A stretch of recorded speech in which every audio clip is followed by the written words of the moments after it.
everybody, here we are today talking about the New York Rangers, who have been awful for a while now and sit dead last in the Metropolitan Division. But before we get started with it, please make sure to subscribe if you're new to me, or hockey, whatever the case may be. That being said, let's get on into it. So New York has been a good regular season team for the past 3 years now and have gone to the playoffs all of the past 3 seasons and even won the President's Trophy last year.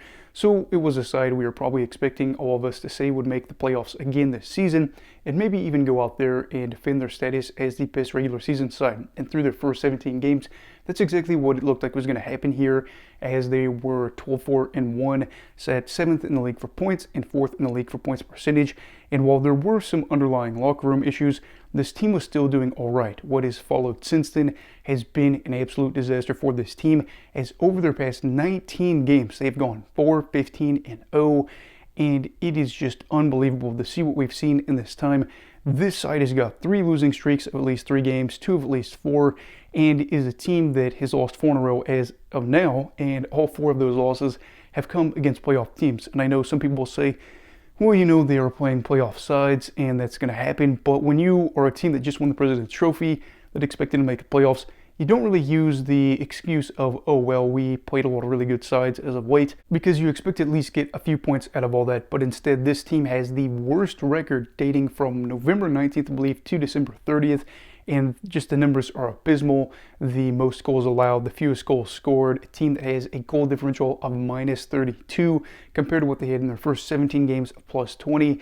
It is completely shocking what we've seen here for this side, going from a side that was competing for the President's Trophy again to being worse than teams like San Jose, Chicago, Nashville. Yet here we are, and that just covers the product on the ice. As off the ice, things have been very problematic for this team as of late. Not too long ago, they ended up trading their captain, Jacob Trouba. Recently, they just traded Kaapo Kakko, a former 2nd overall pick, for them. And then Chris Kreider, who is 3rd on the team all-time in Rangers history for goals, is also reportedly on the block.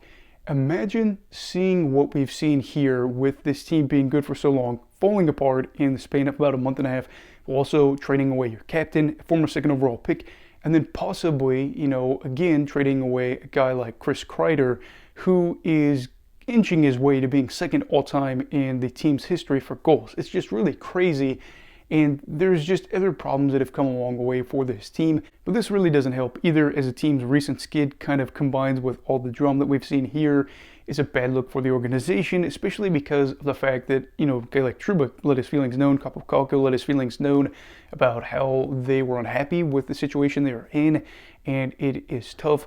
I will say one thing with this, though, is obviously the Rangers are a side that was at least able to get a return on Kaapo Kakko, and then Jacob Trouba, they really were able to work their way out of that deal, which is good, but still obviously not great. But what about some other things in this situation? We're looking at more drama. What about Igor Shesterkin? I mean, he was part of all this, right? Because they ended up getting rid of Trouba, I should say, to make room for Igor's deal. Things for him have not gone well since signing that extension, and over the past month and a half, he has a record of 3-11-0 over his past 14 games and has allowed 4 goals or more in 6 out of his past 14 games.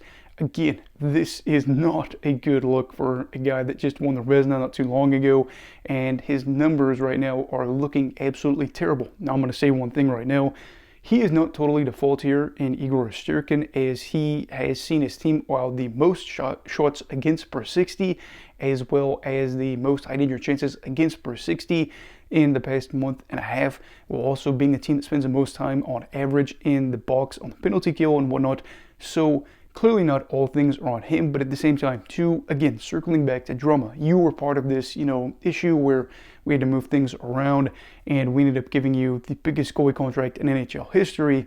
It's not a very good look when your goalie has goals against average of about 3.5, especially when he just gave up 5 goals on 13 shots against the Tampa Bay Lightning. That is really, really bad. That was a very recent game here. That is, again, one of those things where you're looking at this as a fan and wondering, what exactly is going on here? How did this all unravel so quickly? But I think that, again, he's probably dealing with some sort of injury or something, because they did put him, again, out for day-to-day with an injury.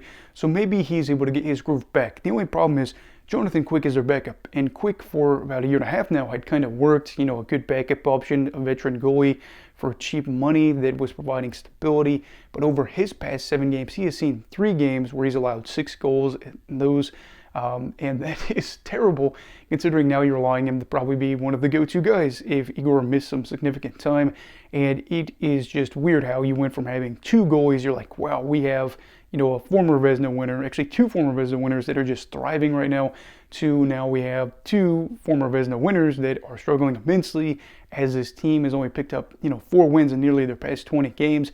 It is just downright unbelievable, I think, is really what we're trying to get to here. And I don't have any bold statements or big brain ideas to get the season back on the rails. I don't, but I will say this, just kind of looking at this from the narrative perspective, there is still the opportunity to turn this season around. They have like 50-something games left to play to get back into the playoffs, but they are 7 points back of that final wildcard spot.